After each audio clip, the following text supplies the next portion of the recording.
Okay. So this first week we're going to be talking about the book 12 Rules for Life in Antidote to Chaos, written by Jordan B. Peterson. And we're just going to talk about the first chapter and, just have fun with it. So I guess, just to start off with, how is it that you came to find Dr. Peterson in the first place? I think I know definitely it was somewhere around 2016.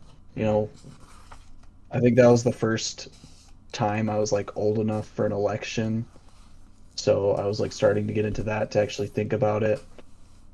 And that's the same time I started getting into like the whole, I don't know if you got into any of their channels, the whole skeptic quote unquote community. Like Sargon Yeah, and stuff like that. like the intellectual Um, dark web, as it's called, like nowadays. Yeah, stuff like that where I was like watching Sargon and like I was a little more conservative back then, so I was watching like, Stephen Crowder and stuff more, but Oh yeah. and I mentioned them. I know like all they went all over the place after that, but yeah, I think because he was kind of popular in that circle, Mm. and then I think that was around the same time Bill C-16 was going on, so that's where he really got popular, anyways. Yeah, I think I found him at roughly the same time too. I remember like the first time, like I didn't really necessarily have any political leanings at the time. Um, I was still a young guy and trying to figure things out, and I didn't really have like an organized way of like approaching um, like my viewpoints, let alone just like the direction that I wanted to have in life. And I remember like the first video that I saw of him was like him, like in like the square, like the quad of his university or whatever, and he was like debating, maybe not debating, but I think he was just talking to students and like expressing his distaste for Bill C-16. Um, and I guess yeah, I think the reason why I just got into him, it's like I was like attracted to like him and his ideas initially, just because it was a concept that I had no idea of like where to start, in terms of just where I fell on the uh, uh, just where I fell on in terms of like the spectrum of opinions. And I just stayed around just because I started listening to more of his lectures from his pre-recorded lectures from the times when he was actually more focused as like a university professor. And just like a lot of the Yeah. ideas that he was talking about really resonated with me and helped me understand like my own life too, and helped me like establish like a better plan for my future. Um, it's kind of weird because like he's kind of like a virtual role model. He's like a mentor that I've never met. I don't know if you feel the same way. I think, yeah, I'd say so because I think just a lot of his advice resonates you, and if you're kind of like don't really have anyone directly at that time. I think he just came out to a lot of people as that kind of pillar to like latch onto, even if you don't agree with all his stuff, at least like some of it Yeah, you and catch on to. yeah, I mean, like I think that's something I sort of struggle with too. Is just because I feel like I learn best by example. So because of that, it's Yeah. really easy for me to not necessarily become like a blind acolyte, but more so it's like it's hard for me to like challenge ideas that like sort of raised me. You know what I mean? So like especially when it comes to like Dr. Peterson's work, I obviously hold him to like a very high regard. But at the same time, it's like it's kind of difficult. It's challenging for me to be like critical of his ideas. But that's sort of like what we're trying to do here, not just with necessarily Dr. Peterson's work, but also just like ideas in general. Um, so yeah, this book was published in 2018, after he rose to popularity and became more of a public figure. And we're gonna start with just rule one today. So the rule for today is stand up straight with your shoulders back. And obviously the allegory he sort of uses in this chapter is rooted in biology, evolutionary biology to be specific, and it's like with the discussing the topic of um, how ancient the idea of dominance hierarchies are in the history of the world, and also um, how a lot of the systems that exist within the structures of humanity aren't necessarily social constructions, but they're deeply rooted in evolution. Yeah. I think when I first read this chapter, I was actually surprised how little of it is the actual advice section. I Mm, don't know if you caught on to that, but like yeah. I feel like a lot like I forget how many it's like 15 pages and then like only like three or four are actually the here's what to do. The rest of it's kind of setting up. Hmm. Not that that's like a big critique, but it was just like, oh, I was waiting for the whole stand up with your shoulders straight bit, and that's like, oh, that's the last page. Hmm. I think it's kind of nice actually because I read this like I think I first read this when this first came out, like the book in its entirety, and I visited it again like a year later, and then more recently, I listened to it in like in like the Audible format, and I definitely noticed that too because um, I was talking to some of my friends, and I was like, oh, I've been reading like this book for quite some time now, and I've been wrestling with some of the ideas. And I generally describe it as like a self help book or like a way to like, yeah, basically a self help book and a way to like sort of elevate your own understanding of your life and the world around you. And then as I was listening to it in my car today, I was like, man, like he's actually talking very little about like how this necessarily applies to you. And I actually think that speaks more to like the core thesis of the chapter two, where it's like these ideas sort of transcend you too, and like just sort of like the singularity of you. But at the end, he ties it back together, and he's like, okay, but this is how this can apply to your life, and how this can elevate and improve your life. And I also like how I think he typically approaches it from both like a positive and negative perspective for each one of these rules, where it's like if you don't manifest this in your life, like a negative repercussion of it will be this, versus like if you do implement this to like the maximum, or even just like you take like the baby steps, your life will improve in these formats, and like you'll start to attract. I think he's like you'll start to attract like the people that you want to surround yourself with, or like the people that you want to consider to be your lifelong partners. And I feel like that's something he typically like in his YouTube videos or in his YouTube talks. He's usually like, you always want to have something to strive towards and also something to like run away from too. You know what I mean?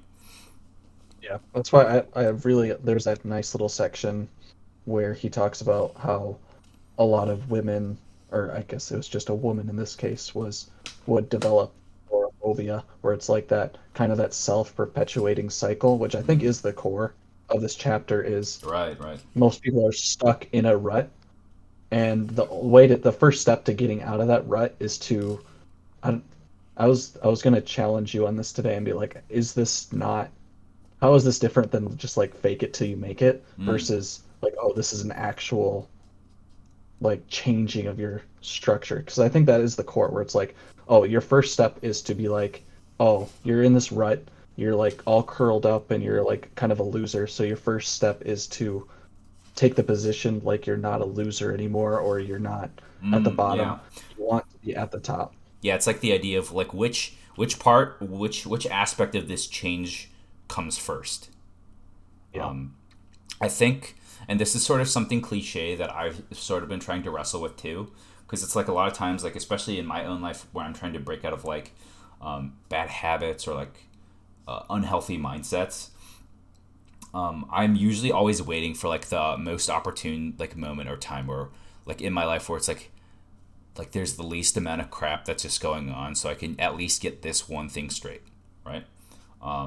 Yeah. But when it comes to this, I think it's more important to just obviously number one acknowledge that the problem exists and also to have a plan, because like in this chapter he talks about like from his clinical practice when someone comes in with like bad depression.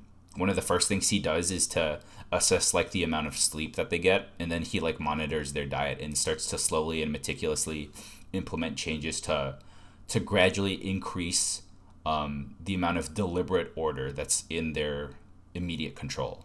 You know, so I think it's sort of like a meta game too, where it's like the the solution isn't necessarily to be specifically oh, you have to have this attitude of, oh, I deserve to like manifest good things in my life or whatever. I think it's more so the idea of having an organized plan, or like you have a destination of where you want your life to be or how you envision it, and you slowly begin to implement order into your world, you know.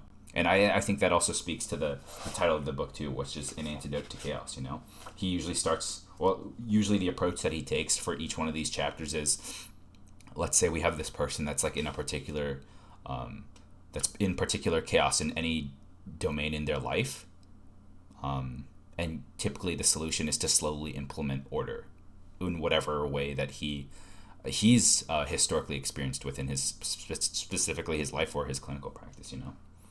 Um, Oh, I don't know if I've ever heard him talk about cognitive behavioral therapy, but like I feel like that's what this chapter is basically setting up, is because mm, the goal of cognitive behavioral therapy is you try and find your cycles of whatever's distorted thinking you have. I know at the end of The Coddling of the American Mind by Jonathan Haidt, there's like a little short, and it's like, okay, like the big issues is like catastrophizing. It's like, oh, mm, if I if I fail this next quiz, then I'm gonna fail the whole course, and then I'm gonna drop out of school. I'm gonna fail all this blah blah blah, you know.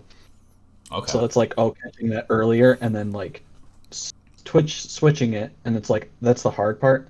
I feel like it's easy to catch your cycles and know what to do, but the hard part is to like fix that like switch in your head that's like, oh, I'm gonna fail, and then I'm gonna fail the next test, and then I'm gonna fail the whole course. I'm gonna have to retake it, and then I'm gonna drop out of school and blah blah.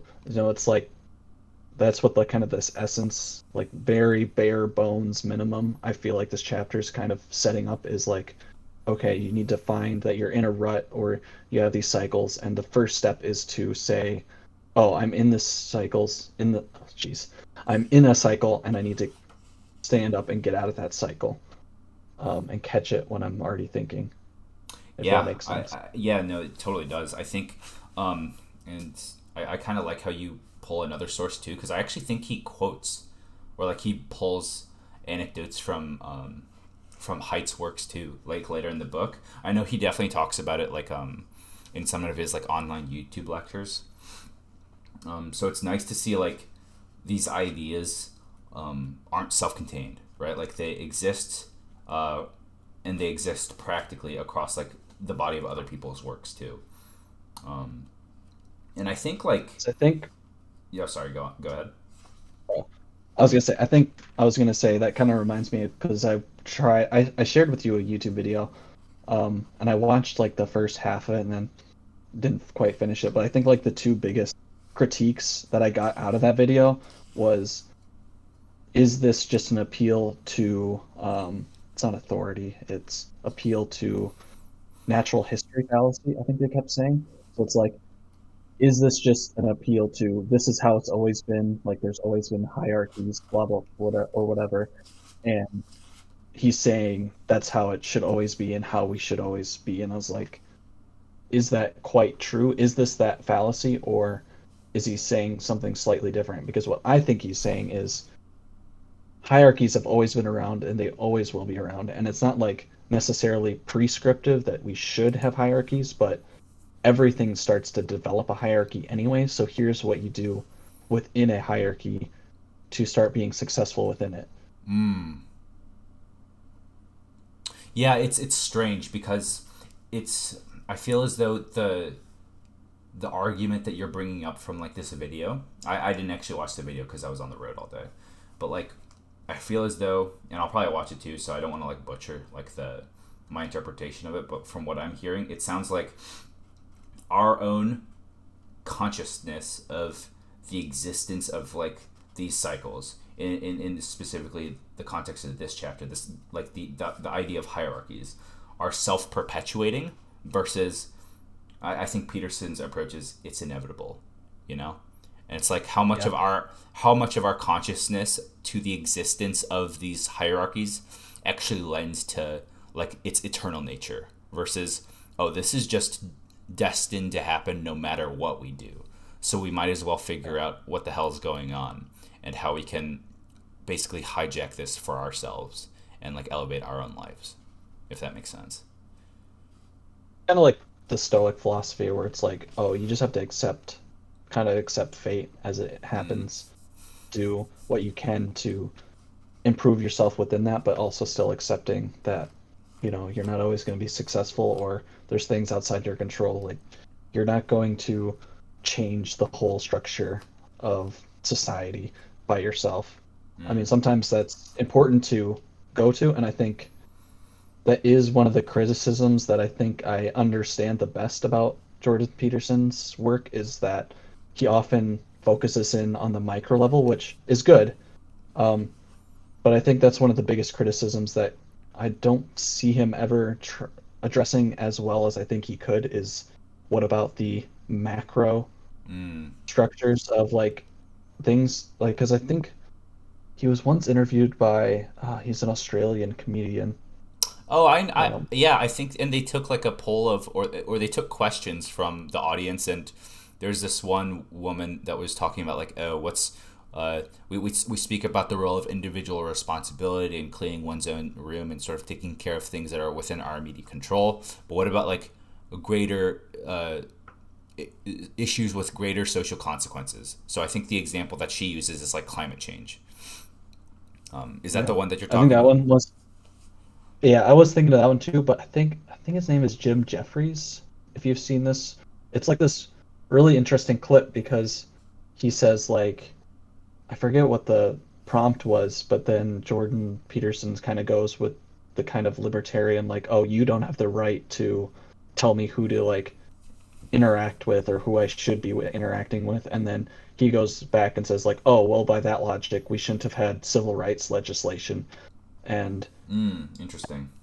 I wish I could remember the exact like current of events because it seemed like he had to like switch his ideas because he was on the fly, which I do respect about Jordan Peterson is he's not afraid to be like, oh, maybe I am wrong on that. Let me think about it more. But because he said something like, oh, like I shouldn't have to do or interact with other people, or like the government shouldn't be coming down and telling me who I have to interact with. So he asked him, um, it's like, oh, so you didn't think the civil rights legislation was good? And he goes, oh, I don't know about that. Because Really? it Wow, was, that's pretty yeah, tremendous. Like, I don't think I've seen that interview. I'll try and send it to you later. I'll try and find it. I don't even know where we went. All good. Um, yeah, I think especially when it comes to, and I'm sort of just speaking from my own experience here. Like my struggles with determining like and being able to just think for myself too. There's like someone said like hardly ever does someone come up with like an original idea, you know. And I kind of agree with that in some ways because it's really hard to come up with like an idea that literally no one has ever like come up with before. And I remember talking with one of our professors, where it's like the idea of how much of our behavior is learned versus how much of it is innate. And I remember the guy just saying like, "Oh, it's almost all learned," you know. I'm like, "Holy cow!" Like that's crazy to me because it's like almost none of what I do is necessarily like self-contained or like self-guided. It's almost like always due to some the influence of an external force, you know. So when I think of like Jordan Peterson too, it's like, yeah, this guy has done like tremendous things in terms of changing like the way that I think. So I'm really like conscious and really worried that like, you know, maybe I am becoming like this like blind acolyte to him just because like I'm just like in too deep maybe, you know. So like I think sometimes like Yeah. I have an aversion to just listening to like uh, to alternative ideas just because it deviates from what I'm comfortable with, and I feel as though like I'm not alone in that too, where it's like especially when anyone has like any particular core value of theirs like fundamentally challenged to the point where you know you're just sort of shaken to your core. I feel like the gut response is to get super defensive. You know, I don't know if you've necessarily like seen or felt like the same thing. Yeah. I've definitely seen that where I think I see when I change my mind, it typically takes a long time, and it's typically something that I've not thought about very deeply, Mm-hmm. and then I've realized like over time, like, oh, do I actually think on this. I'm trying to think of a good example, but where it's like, oh, like I've never really thought about this, or Mm. like, oh, like I've never actually thought that deeply. I've just been regurgitating something I my gut reflexively, and then I go, oh, I everyone does this where they find like a couple, like Mm. they find I forget how would you describe it? You have like your like sheet in your head, your checklist of like here's my 10 arguments that no one can debunk or whatever, or like Mm-hmm. even if they try to debunk them, you can't come back against me with them. Um, Yeah.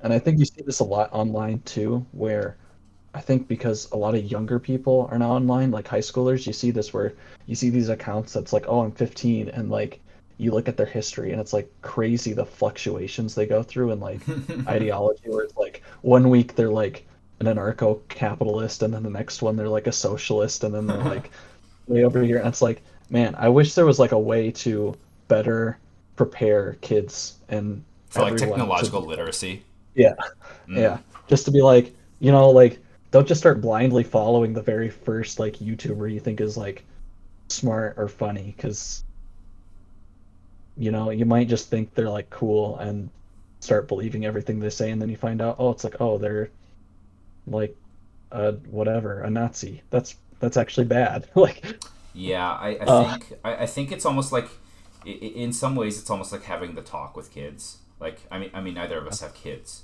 um, but like I feel as though just the idea of having like the talk between parents and children about like the idea of sex or like even like the use of drugs. I feel as though like sort of the approach to that or like the initial aversion to that of having that type of conversation, say in like the 80s or the 90s has sort of shifted, just because like I think politically I don't know if like necessarily evolved is the right word, but we've certainly changed to I suppose like welcoming that type of conversation more. But I think you're right, like in terms of the younger generation's ability to like navigate these things is like pretty is still like a nascent field, you know. Like yeah. I feel as though even adults too that grew up with the technology are still sort of figuring it out for themselves. And I remember like my parents just being like, "Oh, these, like whatever you put out on the internet will stay on the internet." So ever since I heard that, like even going through the motions of like setting this podcast up too, I was sort of hesitant to just because like, oh, like ideas are going to be put out there, um, and these are ideas that I've accepted for myself. That number one, they don't necessarily define me, and also number two, like I'm definitely open to having them challenged and changed. But at the same time, not everyone sees that from our perspective, So it's just unfortunate too, because it's sort of like a two-way street that no one wants to acknowledge as a two-way street, until someone gets thrown under the bus or something, some sort of misfortune befalls someone, where it's like, oh, um, I said this one thing back in like 2015. Now cancel culture is coming for me, and I can't find a job now. Yeah. Yeah. And I can't tell you how many times you see that like on famous people online where it's just like, oh, I'm so righteous, whatever, and then the like a couple months later it comes out it's like, oh yeah, you were saying like some really terrible things in 2012. Yeah, But I think like I think in that sense, like comedians have actually done so much that we don't give them credit for, because they're always on like sort of the front lines of especially the web now, because I feel as though that's where most media is like exchanged, not so much on like TV, like cable TV or movies or like newspapers obviously anymore, but like they're always there challenging, like sort of the social norms, regardless of like which end of the political spectrum they're on. So like they really do us like a huge service that I feel like they just don't get enough credit for. I want to go back to like something that you mentioned earlier too, where it's like the idea of stoicism and how it's sort of like self-contained within this chapter. There's a line in this book. I need to see if I can find it. Where it's like the idea of standing up straight means you're accepting the reality of suffering within the world. To me, that sort of that reminds me of the idea of absurdism. I don't know if you've like necessarily spent too much time like or how familiar you are with like the idea, but it's like from Albert Camus, and he sort of explores it within his own works, where it's like, oh, is life still worth living if like these cycles are futile and we're all destined and doomed to die? And I think one of the most famous things that he wrote was like one must imagine Sisyphus happy, where it's like the idea of Sisyphus as this king who like deceives death or whatever. I hope I'm not butchering this. But because It's he, basically yeah, is but it it's basically kind of like the response to Nietzsche, when he says like, "Oh, God is dead and we have killed him." So it's like, "Oh, what's the next step? I don't want yeah, to it's pretend like it." what happens Fun. afterwards, you know. Yeah. And I think the myth of Sisyphus is like, oh, you have to imagine him being happy. You know that Yeah. he's willfully like accepted his fate of futilely pushing this rock up a hill only for it to get shoved back down to the base. And I mean, like, I don't know about you, but I feel that so much sometimes, like where I'm just like, I feel like I'm in this new phase of life where I'm working to become excellent at a certain thing, and I hit certain ruts and like, ah, oh, crap, like it's kind of pointless anyways if I'm just doomed to do this cycle over and over again until the point where I die, you know. And he says here where it's like standing up straight and almost like sort of being like this bold hero of a lobster is just to really embody that in your own life too, where you're just accepting the harsh reality of life where it's just endless suffering and then we die. You know, I don't know what your perspective of that is.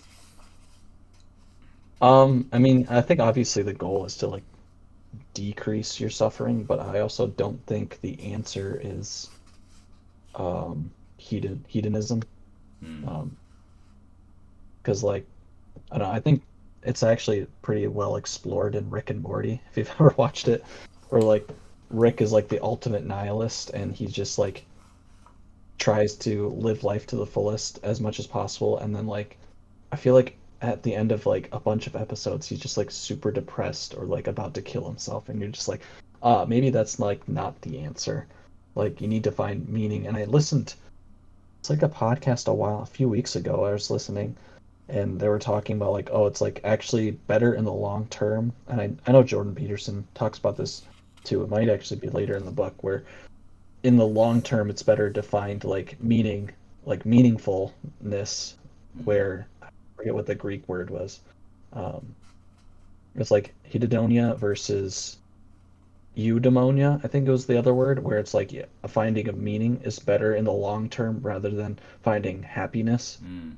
um, so it's like I don't think the goal is, yeah, when he says stand up, the goal isn't to like find happiness, it's to like find meaning in your life, which I know he definitely goes into later. Yeah, um that's actually the name of one of that's actually the title of one of the chapters. Um, isn't it it's pursue that is it is this that which is meaningful, not what's expedient. And I Yeah, feel I like was about to ask, is that this book or the other book? no, it's this book. I think it's like chapter 7. Oh, yep, Um, chapter 7. Okay. yeah, I think like I think because it's so difficult to differentiate both happiness and just fleeting pleasure, you know, because it's like I feel as though like I kind of love that about like this book too. I actually haven't read his second book yet, but it almost feels like each one of these rules um, is like it makes sense to me why they're all within the same book and why they're sort of placed in the order that they are too. Um, because when it comes to the idea of just finding meaning and finding pleasure, I remember watching an interview of his with like on Theo Vaughn's podcast, and he's like, yeah, there's even a time for like hedonism too, but like when it comes to like the grand scheme of things, it's not going to sustain you through through like the suffering that's inevitable in the world. And he says here too, where it's like to stand up straight with your shoulders back is to accept the terrible responsibility of a life with eyes wide open, in transforming chaos of potential into the realities of habitable order. So it's like I feel as though if I were to take like this into sort of like a visual metaphor, it's like walking out into like this dark forest and finding a way to light a fire. You know, it's like it doesn't change like the inherent danger of the world, but it's like, hey, I have a fire and I can do things with it. You know, it's like I can provide myself warmth, I can feed myself, and I can basically build like society and civilization around it because It fuels us and protects us too. But it's really hard, and it's so much better than just like I don't know, running around the forest, like doing these crazy things, like just succumbing to like endless pleasure. He talks about that so much, especially when it comes to like Peter Pan too. I don't know if you've like seen his lectures uh, about how he like dissects Pinocchio. Not Pinocchio, sorry, but Peter Pan, where he's like Peter Pan wants to stay a boy forever, and to be like a boy or to be a child is to like just endlessly pursue like things that please you. But like at the end of the day, everyone grows up, and Neverland doesn't exist. This place where you just don't ever age. So it's like you're not always promised happiness, and even if you do get it won't last you and sustain you through like the tragedies of life. So it's Yeah. so you just have to accept your own mortality and accept that you're doomed to like grow up. And the only way to like really find meaning, I suppose, per this chapter, is to like willingly accept that reality. I feel like that's such a theme in so many different like different lines of like religion or philosophy that I'm like, how Mm. is like how does no one seems to catch that on early on in life? Like I was just as you were talking, I was like, oh yeah, I remember in like when I was growing up reading the Bible, like I know the book of I think it's Ecclesiastes, like it starts out where it's like Is that the super basically depressing one? is it? I think it's the one where it's I, like everything is like meaningless and like life is suffering or whatever.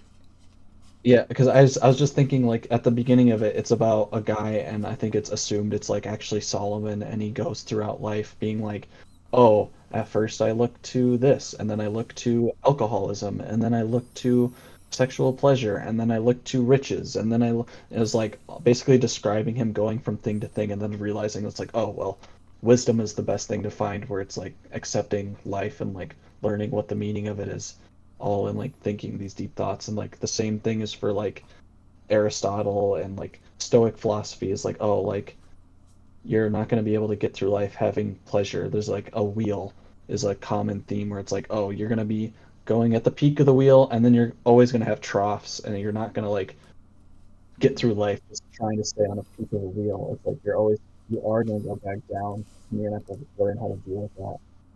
What's the other one I was thinking? I think your mic Oh, I was is. thinking Oh no, never mind. You're good. You're good. Oh, okay. I was gonna say, and also, we always talk about Jocko, where it's like discipline equals freedom. So yeah, if you have the discipline to get through the hard work, you do have time for like a little bit of hedonism, where it's like, oh yeah, I did all the work today. I got my task done. Now I can actually enjoy my tasks off, where I don't have to think. It's like, Yeah. oh, I studied everything and I feel comfortable or that I know everything for the test coming up, or it's like I did all the tasks today for my job or myself, my own business or whatever. So now I can sit down and not have to worry. I think that's one of Jordan Peterson's other things he's talked about, where it's like, oh, I get everything done, and if you don't, you're gonna be sitting there thinking about everything else you have to get done and get to work on.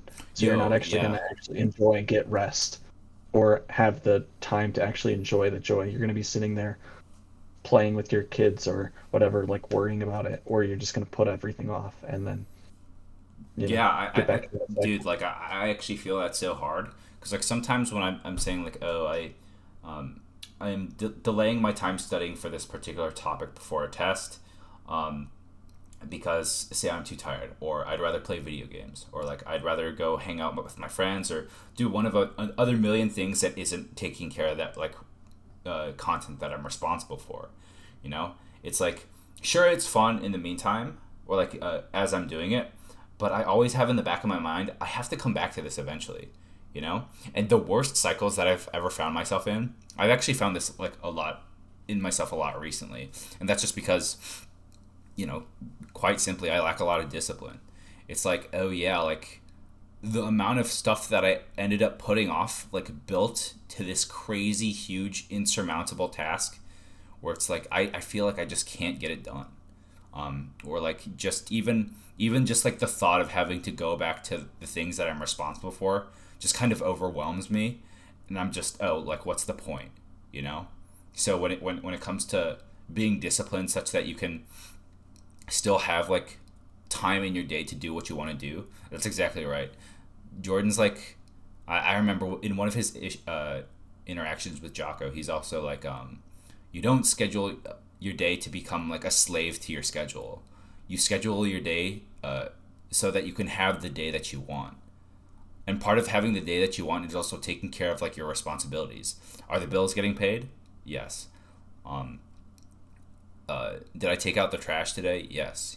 So it's not like my like the place that I live in is just getting run down and dilapidated to the point where like no proper human being wants to live in it. Um, so yeah, I think dude.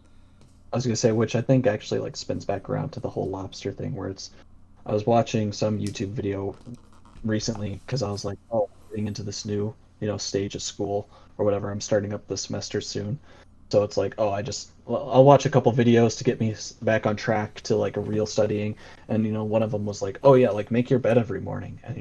And the guy was like, you might think that's stupid, but it's like, oh, that's like that one little win at the beginning of your day. It's like, oh yeah, I got something done today already. So it perpetuates that cycle, just like with the little lobsters, where it's like, oh, I won my fight, so now I get a little boost, and I win the next fight. Oh, I get another boost. So he was like saying, Yeah, oh dude. yeah, like make your bed in the morning, and then go make coffee, and then like go for a 5 minute walk, and like that takes you like half an hour, and it's like he said he's like, oh yeah, I'm a plastic surgeon, and I get up like an hour before I have to be anywhere every morning, even if I have to be at work at 5 a.m. to do my crazy schedule. And I was like, oh yeah, I remember I was doing a little bit of that like way at the beginning of when I started my current school, where I was like, oh yeah, I was doing that. I was doing this little thing, and like I got up a little bit earlier so I could walk to school, which was like it wasn't even that far of a walk, but it was like slightly longer to walk to school than drive. So I was like, oh, I got that little task in. Plus, obviously, you're supposed to get up and get some sunlight in the morning. I recommend that for everybody. But it was like, oh yeah, I did like a few little things every morning, and it's like, oh, it builds up, and you start like doing the day. Yeah. Plus, it gets you into that mindset too. I mean, that's more of like a study habit thing where it's like, oh, if you like sit at the same space to study, but it's like kind of all connected where it's like, oh, if you put yourself in a mindset, it just like builds off each other, kind of like a big snowball going down a hill every day. It's like, oh yeah, well yesterday I screwed up, but like if I start with my little wins every morning, hopefully it's just not as bad as yesterday. No, I definitely feel that, dude. And to sort of build off of what you're saying, like I remember hearing that same thing. Like that was one of the first things I heard about Jordan Peterson too. And I remember listening to someone talking about it, and it was sort of like yeah, the first thing you do in the morning, you should make your bed, because it's like if even if the rest of the day just like boils down to an absolute mess, like at least you get to come home at the end of the day to like a bed that was made. And I don't know about you, but like there's something to like a pre-made bed. Like when you sleep in it, it just feels so much better. Versus like the pillows are everywhere, the sheets are like all scrunched up, and the comforter's like on the floor or something. Like it just feels so chaotic for you to have to do like immediately before you're supposed to go to bed, which is supposed to be like this time of like peaceful rest and like recovery from like the difficult day that you just had, you know? So it's like you're setting up order for to mitigate like the chaos that's eventually inevitably going to ensue in your life, you know? And sort of the flip side to what you were saying with your experience with just when you first started school, I think along the way too, like I just lost sight of like all these like just general principles and philosophy, not even philosophies, but just general like ways to just conduct your life as like a civilized human being. Where it's like, oh, I wake up, I brush my teeth, I take a shower, I eat breakfast. Like I've noticed that like not only are the times when I feel like I'm performing at my peak, or when I am taking care of those basic needs, but the times where I feel like at my absolute worst, regardless of how I'm performing in school or at my job, or even for like my friends in my life, it's like those most basic needs, or like those most basic things that I'm doing aren't being like taken care of. Like, oh, maybe I haven't showered in a couple of days, I haven't made my bed, and I'm eating like crap, You know, it's like it goes both ways too. You know, it's not just necessarily the positive. Um, oh, I'm doing all these things and it generates positive momentum in my life. Sometimes things start to fall apart, you know, and you forget why you did all these things in the first place. And it's so easy to like think to yourself, man, like life was like, why was life so much better uh, when these things were being taken care of, and like why is it so hard for me to reignite them now that like things are starting to fall apart? Yeah. It's kind of crazy. I just don't know how that happens. I know it's so weird because I remember specifically like right when I'll date this podcast to when like we're just coming out of COVID. I remember right when COVID started that like first few months we were in like mid second semester and like I just somehow got into a rhythm. It was helpful that I had like such a big space. Those my roommates moved out because of COVID and they just went home to like save money, but I couldn't. So I was like every morning I like had a set routine. Like I got up at the same time. I went and did something. I like made my cup of coffee, sat in like the same chair and studied. And then I was like, okay, it's this specific time. Okay, I'll go make lunch and eat for an hour and then go right back at it. And I feel like I felt like the most healthy, the most focused, the most like on top of it. My grades were like crazy good, even though we were like in the middle of like the Mm. beginning of a pandemic. And then like that shit just kind of fell apart at the beginning of the fall semester, and I just never felt as good. Mm. I mean, I Wow. still held it together, but it's still like, and I go like, oh, stupid, like just do what you did that spring, and you're gonna feel a million times better. But like, I don't know why it's so hard to get back on the ball. I think I think part of it for me at least is a lot of pride and a lot of ego and just thinking I'm better than it all, you know. And it's kind of hard for me to admit because like I don't know. I don't think anyone ever likes to think of themselves as like a prideful or like um, yeah. I guess it's just like an uncomfortable feeling for just most people to have, and I don't want to just like project this onto like you or to anyone else. When it comes to that sort of stuff, I do notice that like when I sink into a particular cadence or a rhythm within my day, and I'm just feeling really on top of it, like I'm firing on all cylinders, and all my basic needs are met. It's like yeah, I feel like really good, and like my performance reflects it. But then somewhere along the way, I'm just like man, like I got to this point now that I'm able to perform to a certain level. I can start to like let some of the screws come loose. You know what I mean? Like I don't have to make sure like all these things are being done or whatever. I don't have to work out every day to like maintain my sanity and use it as like an outlet for like stress or whatever. I don't have to do all these things, and I think this like seeps into not just like my work ethic, but also like some of my relationships too. You know, where it's like, yeah, I'm not the best at keeping in touch with people, and sometimes I take a lot of like my relationships and friendships for granted, and even some of my relationships with my family too. You know, because we forget that I don't know. I feel like there's this sort of like overly like sanctified perception of like the idea of a friend where if you don't talk to them for like a year, you can almost sort of like pick it back up and you sort of just pick right up where like you two left off.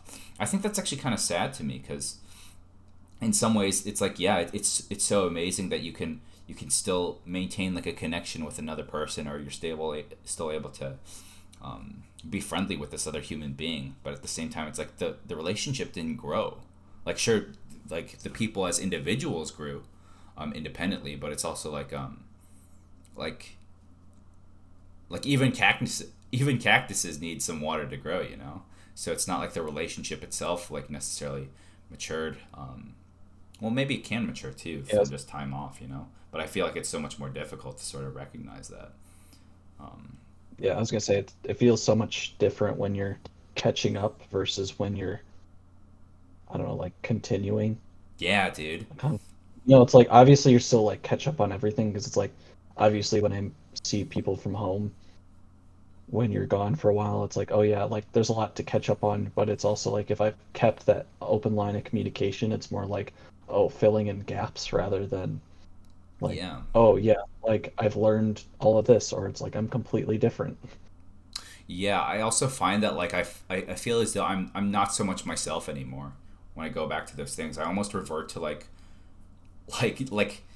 like me of like iteration like 3, versus like me at iteration 6 right now. It's like I almost sort of revert to who I was when I last knew them or when I last talked to them. And then like halfway through the conversation, I'm just like, oh, that's not how I think anymore. Or it's like, oh, this isn't the nature of our relationship anymore. So it's kind of crazy how it like not only transcends like just within our own lives, like when it comes to work um, or school, but it also like penetrates and like permeates into our relationships too. It's like things that you don't tend to will fall apart, you know? Um, and sort of just accepting that's coming to be also sort of recognizes that we don't have infinite amount of time here, right? Like that's something I think that's one of those like the most immature ideas that I have, where it's like, oh, I still have so much time to spend learning all these other things that I really want to do, but I'm not going to have that time anymore if I keep telling myself that, you know? Like I've been thinking about starting up a podcast, or even just talking about some stuff and having it recorded for posterity for like a really long time, but I never like ended up following through and doing it just because I always had in the back of my mind, oh, I'll always have time later. And that's that same thing with the discipline too that we were talking about earlier, where it's just the idea of you do things even when you don't want to, or even when you necessarily don't feel like you're quote unquote ready, because sometimes like you'll never be ready, and you're just gonna waste your time like thinking to yourself, oh, like one day I will be ready to change my life and improve it for the better. Um, It's like, oh yeah, the next semester I'll like do whatever. It's like, oh, I got a break coming up. I'll like set up all my dominoes in a row for next time. It's like, oh, and that doesn't happen. yeah, dude. I mean, I'm just burning through my vacation right now, like, Yeah. and I'm about to like emerge from it and start up my studies again. I'm just like, man, like I feel as though I got the time off that I needed, but if I was more systematic and more scrupulous with like my time management, I could have gotten a lot of more stuff done. Even though I feel as though like people are always like, oh, that's toxic productivity or whatever. But at the same time, it's like that's there's nothing wrong with being productive even on your break. Like having like that rigor or that discipline and that regularity too. Like Like that's what Jocko says. Like I forget. I think it was in like a Q&A or something where someone was like, "Oh yeah, it's like what do you do with your like time off? Like do you ever like just like not do anything?" And he's like, "Oh no, like I'm always doing something. It's just that like some of the things that I'm doing is like almost relaxing work where he's like, "Oh yeah, like when I'm surfing, I'm still doing something, but it's not like work." Or I'm playing guitar. That's like it's work, but it's like a different kind of work. And I'm like, that's where I feel like I want to put my headspace in, where it's like when I'm taking time off, I'm not just like mindlessly binging Netflix for like all of my weekend or whatever, where it's like, oh, I'm like being productive, but it's not like work, mm-hmm. you know? Yeah, I think like I feel as though that's almost sort of like the idea of living for the weekend, where it's like, oh, like a like the time up until the period where we get off has to be like incredibly rigid and structured, and then as soon as we're able to like kick off our shoes, anything goes, and it's like even still with our free time, it serves us best to be organized with where we place it and what we do with it too, because like what we consume and like what we spend our time on eventually shapes us into like the people, and gives rise to like the ideas or like the future versions of ourselves that we want to be. um, I actually wanted to go back to this chapter a little bit and talk a little bit on the idea of just posture too, because my posture is absolute garbage. um, I remember like one of our mutual friends. He always tells us like, well, I don't know about you, but he always tells me to like sit up straight when I'm about to take an exam because it gives me like this sort of air of confidence. And even here too, he talks about the idea of victorious lobsters. Will stand up straight and like emerge like they're looking victorious, and then the neurochemistry of like the defeated lobster literally changes such that like um, the the structure begets like subsequent function, right? So it changes his brain such that he becomes like a shriveled, pathetic thing. And then he was like obviously crouched over and stuff. I don't know if you've necessarily experienced the same thing, but like I feel terrible when I just sit at my computer all day. I'm just like, and like I can taste my like spine, and then I go to the bathroom, and then like I look in the toilet and I see my sacrum in there. You know what I mean? It's like my posture is just so bad. It's just like the wheels are falling Yeah. off. You know. I don't know if that's ever necessarily been something you've been like cognizant of, or something that you've tried to change for yourself. Yeah, I think it's definitely I think the biggest thing you've noticed it's like when you don't work out like as often as you should like at or at all. Oh yeah, dude, I'm feeling like melted ice cream right now. Like, Yeah. Like when we were studying for like a big test and it's like, oh, you have all this time and I was like just sitting in my room like I was like, oh, I'm cycling between two different chairs is like my big is workout and then I started like I was shipping Amazon packages to the local locker because they were like too big for my mailbox, so I'd ship them there, and it's like a 2 blocks away. And so like at 4 in the afternoon, they'd get there and I'd like, oh, okay, I'll take a break from studying. And you walk there and back and you're like, oh shit, like me being scrunched up in a ball was like actually like me being terrible and like being in a dark lit room. It's like I think there's definitely like a mind body component there that's like so real that I don't know why more people don't tap into it. I You actually, know, it's like, yeah, I actually feel like, especially when I'm, because I don't claim to be like the sort of like crazy jacked dude that's like always confident in all social yeah, situations, you know. But like I've noticed in myself too, especially when I'm say in a store, and I'm feeling like I don't want to be talked to, I don't want to be confrontational or whatever. Like I'll carry myself like physically different versus like if I encounter someone that I feel like you know he or she could like potentially like seriously fuck me up. I typically like adopt a more like closed, and almost sort of like a like shriveled like body frame such that I don't appear like a threat to this other person's like physical and like mental space. You know what I mean? It's like, oh, yeah, like I will almost even sort of like point my body away and I refuse to avoid eye contact versus like, oh, if I'm feeling like particularly good and I feel like really sure of myself because something went well in my life. Like, yeah, I'll physically sit up straight or like stand up straight, and I'll walk around with like a little bit more swagger in my step, or I just like look like a more of like a normal human being that like has their life together. I guess I don't know. Um, but yeah, yeah. I dude. definitely found that like in like different situations. I was just thinking, I worked as like a CNA for a year, and like in that situation, when I was in that scenario, like when I was working with patients or whatever, like my whole demeanor was like completely different than outside of work for whatever reason.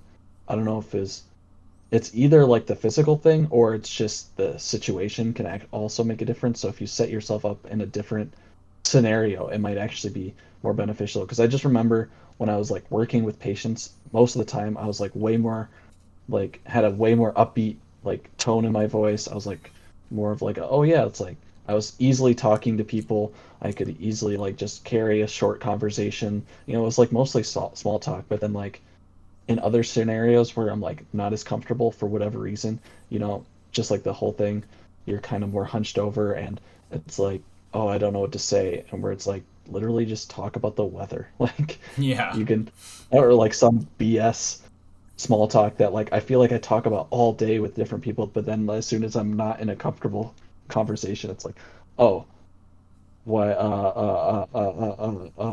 Yeah, I hi. feel that, dude. Suddenly can't talk to people. And it's like, I feel like that's one of those things where it's like, if I could somehow carry that over from the situations where I'm really comfortable, like right now, I feel like comfortable and I'm talking, like I can say anything I want, but then like, oh, I'm in an uncomfortable situation, I can't. It's like, oh, how do I Yeah. carry that momentum from one scenario to another? I don't know if you struggle with the same thing too, because I mean, I definitely definitely empathize, and I see a lot of like my own experiences in the things that you described. But I've noticed too that like when I do those things, and I actually think I'm pretty like it's hard for me to be like super social because I fancy myself more of like an introvert and like sort of a homebody. So it's actually a real challenge for me to like do some of these things. Um, So I feel as though like a lot of times where I feel like I have to sort of feign confidence, or like I have to almost sort of like put on a show for like other people too. You know what I mean?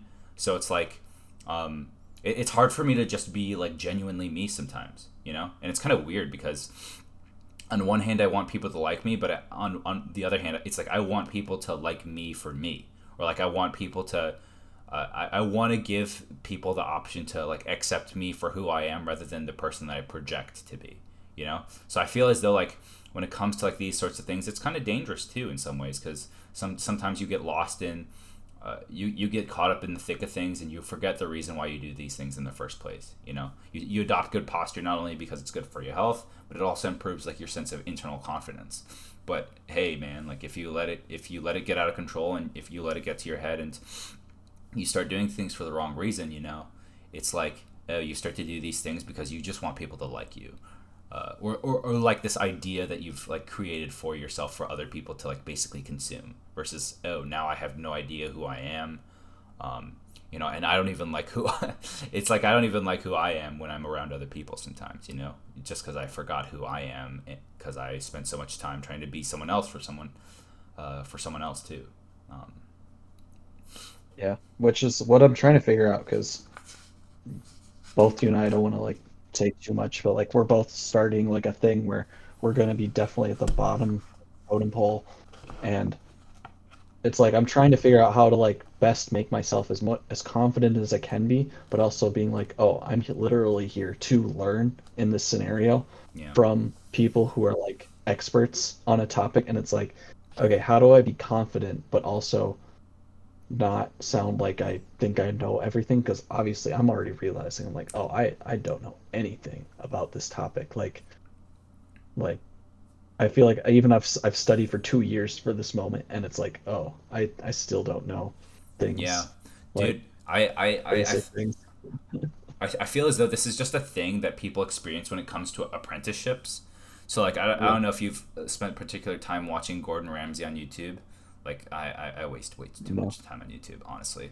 But like there was a time where even he like as like the most famous like quote unquote celebrity chef in the world right now. Like there was even a time where he was like an apprentice and he was like an underling to a master, and his master was Marco Pierre White.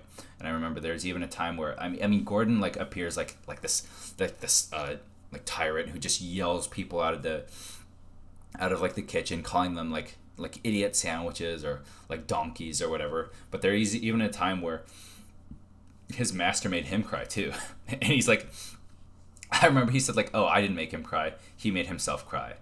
And I remember like watching some videos of Gordon too when he was working under his master, and he was like still like incredibly obedient and meticulous, and it honestly looked like he was there to work, and he wasn't there to show off or anything. He was literally just there to like learn at the hands of at like the feet of a master. So I feel as though like some of that comes from your own perception of yourself too, where it's like, I mean, I think sometimes like my ego gets the best of me, you know. So that's something I'm worried about too, especially as I go into like this next phase of my life. So it's it's definitely a struggle for sure. Like I don't know what the appropriate balance is of knowing when to speak or like being able to stand up for myself too, you know, because I feel as though a lot of people, especially when they're undergoing apprenticeships, they sacrifice a lot of their like own individuality or like their own rights or like their own well-being uh, just to appease like their superiors, you know. So I don't know, man. Um, Or- That's one of the critiques I've seen of especially this chapter is like of the whole hierarchies thing. It's like, okay, when in a hierarchy do you try to placate it, and when do you try and take it, like try and reform a hierarchy, and like when's the best time to do that? So obviously if you're at the bottom, I feel like A, you're not in that position to like change the structure too much, A, because you're just at the bottom, but B, also you may just not understand it as well as you think you do. yeah, And I think that's just part of the working through it. It's like, oh, I will climb this hierarchy. That's been my whole kind of philosophy for the past few years now. I started realizing like, okay, I have to beat this hierarchy, and then I can try and change some things about it if I work hard enough. But first have to beat it, which is hard. yeah, it's like beating them at their own game, you know. Yeah. No, that makes sense. Yeah. I But it think. feels Sorry, continue. it also sorry, I was gonna say it just kind of feels in your head when you're in that hierarchy structure where it's like you feel like you're how would I phrase it? You're trying to work through it and it's like you feel like some things are wrong and sometimes you later learn it's like, oh, well, this sucked, but oh, you realize that's because it bettered me for this other task later. It's like, oh, this was a stupid thing to learn or do, and it's like, oh yeah, it's better. But sometimes you realize later it's like, oh, I feel like I'm just willingly accepting to get, for lack of a better word, just to get shit on for like years on end, and then realize, and like, you even get to the end and you're like, wait, why was I like doing this stupid thing for months on end? Where it's like, that didn't help me pass the test. It didn't help me with the class. It didn't help me with the board study at the end. It's like, oh, it's like it's hard to balance that. Like, I need to work within this frame, but I also I'm just really struggling to think of the best way to phrase it. Like better than like placate to the structure, you know? Perpetuate the structure. Yeah, it's like you don't want to perpetuate like this like BS that's going on, but you also need to get through it so that you can try and get to the top of it and try and change it. Yeah, It's like a difficult balance I think it's like because if the. I like Sorry, continue. I was gonna say, if you think of an extreme example, it's like, oh, if I was like a slave, like obviously Mm, I'd want to change that structure, and I can't from the bottom. But like, how much of it is it? Do I try and be a good slave? I don't think that's gonna like get me out of being a slave ever, you know? Like yeah, obviously there's examples where I think like what's his name? Amos Fortune did, or the classic example is Joseph in the Bible. He hmm, was such a good slave that he became in charge. But it's like, where do you draw that line where you're just placating and allowing a system to keep going versus working and then reforming a system? yeah. I think it's sort of the idea of back before like you brought in your slave analogy. I think it's like the idea of waiting to throw out the baby with the bathwater, you know. And I think that's sort of what he's preaching to in this chapter too, where it's the idea that maybe there's a bigger reason for like why some of these hierarchies exist, or like why certain structures or like why certain administrations run the way that they do. And part of coming to understand that isn't so much like learning from a textbook. I don't know about you, but like when it comes to like just talking to a bunch of like college graduates and what they end up doing with their degrees, and how it affects like their job performance, it's actually very little.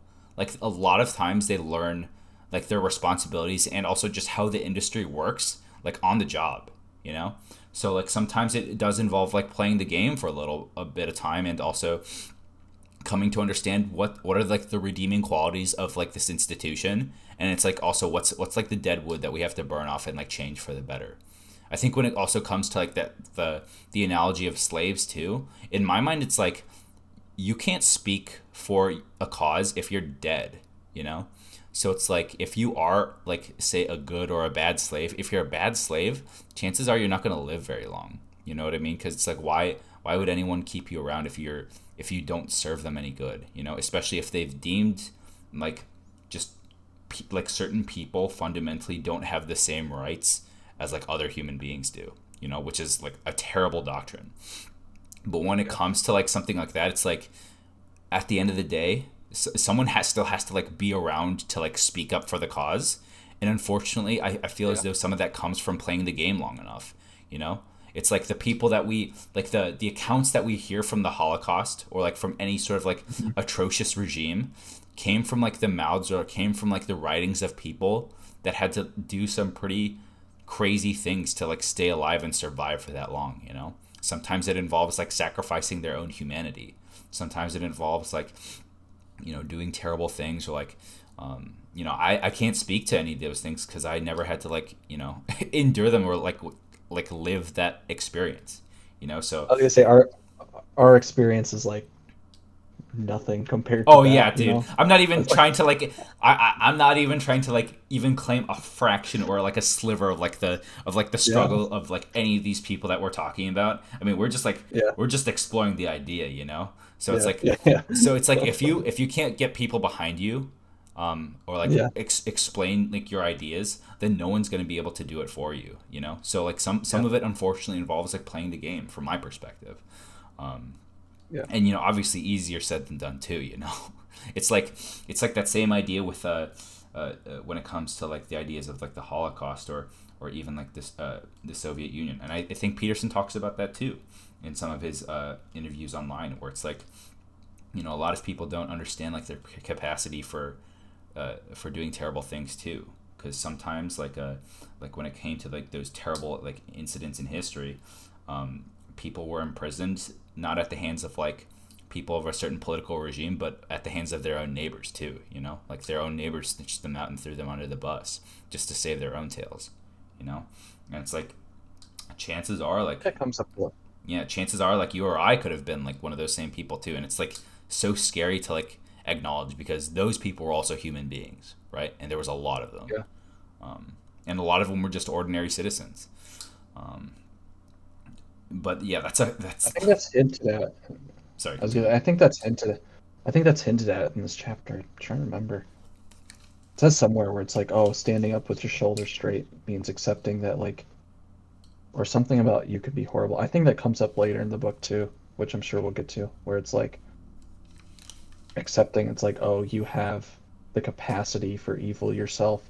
I think he hints at it in this book because this is almost, I mean, thinking about the book, this chapter, it's almost like an intro like a second intro, Mm. almost because to some of the things, and I'm sure we'll be able to dig deeper into the future chapters when there's like a little more. I Right. don't. This chapter has a lot of substance, but it's like I definitely know like future chapters have more like things to talk about. Right, and I feel as though like when it comes to just talking about like the subsequent chapters, a lot of it builds on like previously established ideas that he wrote Yeah, about like in previous chapters too. So I feel as yeah, though like the farther along we get in the book, the more we're able to sort of integrate like these ideas and reiterate the things or like these talking points that we brought up like earlier too. And like honestly, like our interpretations like could just be like completely just wrong. Like a lot of opinions and ideas were like meant to be like destroyed and remolded and challenged. But like the important thing is that we're able to think these things through and get to the bottom of like some of these like super complex things. Only just to realize, oh, that wasn't the real conclusion. Maybe there's something like deeper going on here that we didn't really understand. You know. Um, just like Jordan Peterson says, there's technically an unlimited amount of interpretations, but only a very small few are Actually actually valuable. practical. Yeah. Yeah, that's true. I think that's like that's one of his biggest things, or one of his biggest things that he says in regards to like the Bible, because I think that's like the book when it comes to, oh, should we look at something literally versus like how much of it is up to like the individual's interpretation. I think that's the context in which he sort of gave that statement, where it's like there's an infinite number of ways you can like extrapolate meaning from a particular body of work.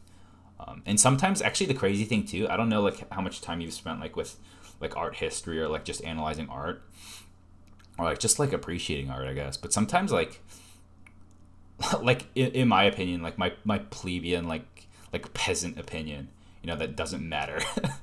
It's like sometimes I feel like, oh, the artist is just like completely off with like the intention of their work or whatever, or like it's just not how I like interpret like this particularly moving painting, or like this particular like body of work or whatever. So it's Yeah, it's sort I've of definitely like, had that where yeah, I don't know. It's like a sometimes even like the progenitor of the idea, it doesn't even have like the most accurate idea, because the idea is sort of bigger than just the man or like the woman or like the person that's espousing the idea. It's something that's like metaphysical. And once you put it out there, like it just exists, to be wrestled with. Um, where it's like you write one thing and most of your readers come out with like the exact opposite because of the way it seems, you know? Yeah. I'm saying it's like, oh, I was trying to like project this idea that I have, and then when you read it back, it's like, oh, it's actually kind of disproving that your idea was bad, that you're trying to project, and the story that you've created Mm. shows that, you know? Yeah, I can't think definitely. of a I can't think of a good one that they weren't intentionally do that because I know a lot of writers do that intentionally where they like write a character who has an idea and they intentionally or they honestly explore the idea, but in the end it's like, oh yeah, this is like not a good worldview or like this character is actually wrong in the end, no Mm. matter how you slice it. Even if they are like the main character or the technically the hero of the story or in the end they come out the winner, it's always like, oh, if you read the story, it's like, oh, this character wasn't a good character or like you're not supposed to root for this character. Yeah, I think like, and that sort of lends back to an idea that I talked about earlier, where it's like, sometimes like the thing that you consume isn't like supposed to be like sort of the end all be all. So like sometimes like when I listen to this guy talk or I'm reading about a certain character, it's like yeah, like there's a certain amount of respect for the work that goes into generating like either the philosophy or the story that's being constructed, but it's also like it's still worthy of receiving criticism too. Like I remember listening to some of my friends saying like, oh, they hated like one of the Harry Potter books or whatever when I was really young. I was like, how can you say that? I love like I thought the dragon looked really cool, or like I thought the fights were really epic or dope. And then like now that I'm an adult, I'm like, okay, yeah, I'm starting to see their point. Like there wasn't too much story going on in the background, so it's like there's any number of like interpretations, and like a lot of times like it takes just time to Yeah. elapse before you start to realize like, oh yeah, the the story isn't always about like exploding things or like cool creatures coming out of the woodwork. Like sometimes like there's something more deep, and maybe it's not even there to begin with. Sometimes like a frame is useful in a certain scenario, whereas Mm. it's not useful, So it's like, oh, this is a useful like frame or like idea or like tool to use metaphorically, but sometimes it's like either you can't apply it broadly or you can't, you know, or it's like only good for one scenario or, it's like a very niche or there's exceptions to this rule, but like you read the story and it's like, oh yeah, like this is right, but then you read another story and it's like, oh, this guy's like totally different. And how'd that work out? So it's like I think sometimes it's useful to actually have multiple lenses or tools to use Mm. to explore ideas because then you can actually like find a more rounded truth out of the whole thing. Right. Okay. So like when it That makes comes sense. to when it comes to like looking at this rule, so like standing up straight with your shoulders back, uh, I guess this is sort of like a question, but like in which circumstance would this be like a sort of ineffective perspective?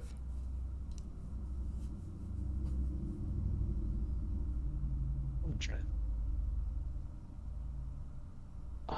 I mean, it's such a simple rule that I feel like it's hard to think, but I guess the biggest example would be, like where you're trying to perpetuate a hierarchy and it's like, oh yeah, I'm like Mm. standing up with my stroller straight. I'm accepting this responsibility, and then you realize like, oh, I'm accepting the wrong responsibility. Oh, That's interesting. Okay. I guess now that I think about it, that would be the misapplication of this rule is taking responsibility of the wrong thing. Mm. And I'm guessing that's where else you would have to explore. I'm sure maybe we'll hit that when we come back where it's like, oh, like here's where taking responsibility is a bad idea or it's like not good. That That's actually, yeah, possible. yo, I know you've definitely read like Extreme Ownership, and I remember like someone called Yeah. into like the Jocko podcast talking about it too, where it's like, I think the question was like, when is it like not right to take basically extreme ownership, or like when is it even like Yeah. toxic? Um, Yeah. and I'm sure we'll also like visit that topic too when, because we're both pretty big fans of both Peterson and Jocko. I'm pretty sure we'll get to that point at some point too. So yeah, I think time will only help us like sort of mature these ideas, and really help us better um, come to a better understanding, but also get better at challenging them too. You know, because like I said, it's hard for me right now at this point in my sort of literary career. I think yeah. I was thinking earlier, it's like I remember great in like high school and like undergrad and stuff where it's like you're taking an English course and they keep telling you just like try and parse out the themes and think about what the book is trying to say. And I was always in like, no one told me how to do that. And I think that what you just said, the way to do it is you just have to do it over and over again. And you're probably going to be wrong or like miss things. And I'm sure if we had if like we reread the same book a year from now, the conversation would be totally different, or we might even like not even agree with it at all. But maybe not this book, but How do you think your understanding of this rule has changed from like your first reading versus like your more recent experience with the chapter? um, I don't think it's I wouldn't say it's changed so much as like just more applicable like talking today, like where we talk it's like, oh yeah, like it's kind of a baseline for a lot of different things where it's like, oh yeah, you should be confident and try and stand up with your shoulders straight at work, but it's like also, set yourself up for, you know, make your clean your room, bucko. You know, Yeah. I think it's like, oh, I didn't realize how broadly this so simple, which most simple rules work is like so broadly. Um, I don't know. Do you think you've changed at all with your several readings? I think I think I'm sort of on the same boat that you are, in the sense that I feel as though I've sort of always kept this in mind, and just my experiences like in between readings have further led me to develop a sort of deeper understanding of the concept, you know, where it's like, oh yeah, I've gone through these experiences where I've just taken like really fat L's, or like things didn't go the way that I wanted to, so now it just really deflates my confidence and like it just causes my like life to sort of like do a micro collapse, you know. Yeah. So I think it just sort of reinforces to me like how true it is, and I also think like I think that also means to me like just from my own personal perspective that like that means every time I have to come back with something even deeper or more meaningful or more complex to tackle like challenging this as a rule, you know? Because now when you come back to the rule and say like you're like, "Oh yeah, the experiences that in my life have sort of reinforced this rule to me." Now you have to like put you have to put like a what's a rebuttal to like all that like body of work that you just put in between readings, you know? So it definitely becomes more challenging to like just challenge the rule on subsequent readings, you know. But I think that's also exciting too. It's almost like trying to like do like this mental jujitsu with yourself, you know. It's like being, yeah, it's literally like mental jujitsu in my mind. But it's exciting, and it's not really an exercise I find comfortable. But we're sort of here to be, to just like dwell in like just uncomfort. Yeah. Which may not happen as much with like this book, but say I'm sure down the line we'll be like, let's really challenge and find a book we know we disagree with and Mm. see if merit with it, you know? Yeah, I think if that happens too, like we'll probably have to spend a little bit of time like away from just like talking to each other about like our impressions of the book, because I feel as though like one person's interpretation can potentially influence like the reading of the other. You know what I mean? So it's like Yeah, yeah. maybe if it's a book that you've read, like maybe it's a book that I've read, and we decide on like exploring like the themes of that like in more depth, we'll probably just be like, oh yeah, let's read this and not talk to each other for like about that specific topic for a particular period of time, and then we just get back to it and we'll just see where we're at, you know. And I think a lot of these exercises too will just strengthen our own characters and our own ability to argue for certain ideas and stand up for ourselves too, but also develop like I guess a sort of deeper respect, not just for each other, but for just people of different ideas, you know. And hopefully any listeners, including my I'll probably listen to this too, like maybe not later tonight, but like in the future, like maybe this will Future get me. Joe. Yeah, I don't have any messages for future Joe. It's just like it's just like don't screw up your life too hard. Yeah. Don't take too many risks. Not that like I'm jumping off of cliffs or anything. It's like in my own No. contained story arc, like what I Yeah. perceive to be like a huge risk. Just never forget where you're coming from. Gotcha. All right, man. Hey, this was a lot of fun. So This was we'll good. yeah. I was about to say if you don't have anything more to say, that No, felt I'm good. good, man. All right. Peace, peace.